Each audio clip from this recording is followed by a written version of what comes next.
Hi everyone, it's Chris. So far in this series, we've talked about some pretty physical things. Power grids, hospitals, fuel, food, deliveries, supply chains. All the systems that keep daily life running. But today I want to talk about something you can't see. Something just as important, and maybe even more fragile. Trust.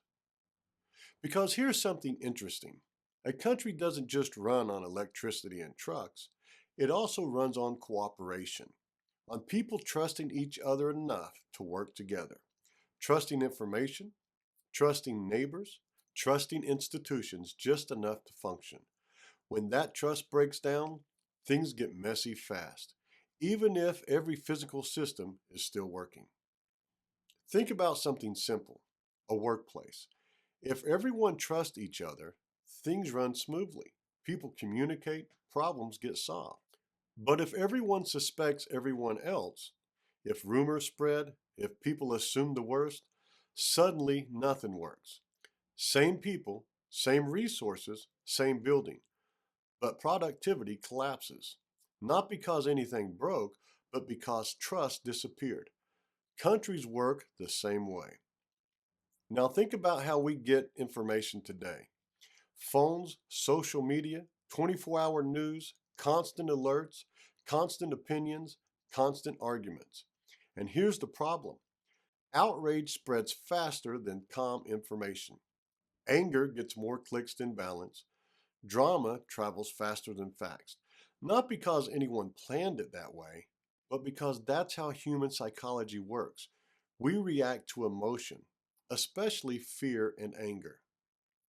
So what happens when everyone's constantly upset, constantly arguing, constantly suspicious of each other? Even small problems feel huge. Compromise disappears, cooperation slows down, and everything feels unstable.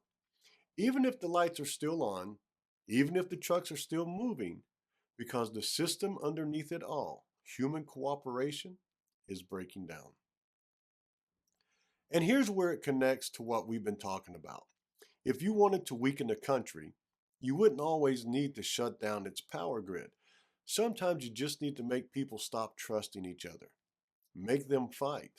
Make them assume the worst. Because a divided country struggles to act together. And a country that can't act together looks weak. That's the psychological side of the invisible war. Quiet, subtle, but very real. And this isn't about left or right. It's not about parties. It's not about blaming anyone. Division can happen anywhere, in any group, at any time. It's just human nature.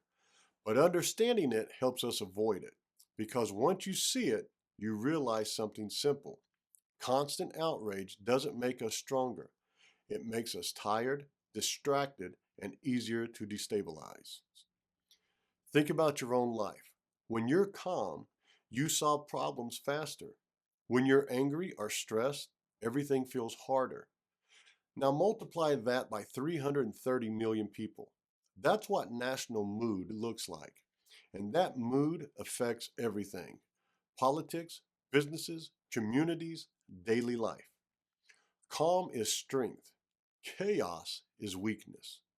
So resilience isn't just physical, it's emotional too.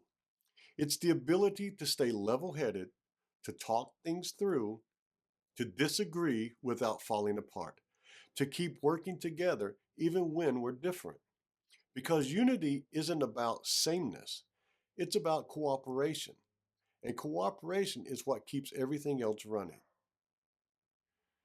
In the next video, we're going to talk about another part of this invisible war: dependence.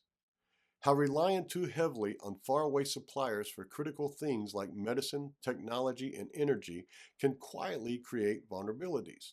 Because sometimes strength means bringing things a little closer to home. Thank you for watching, and God bless America.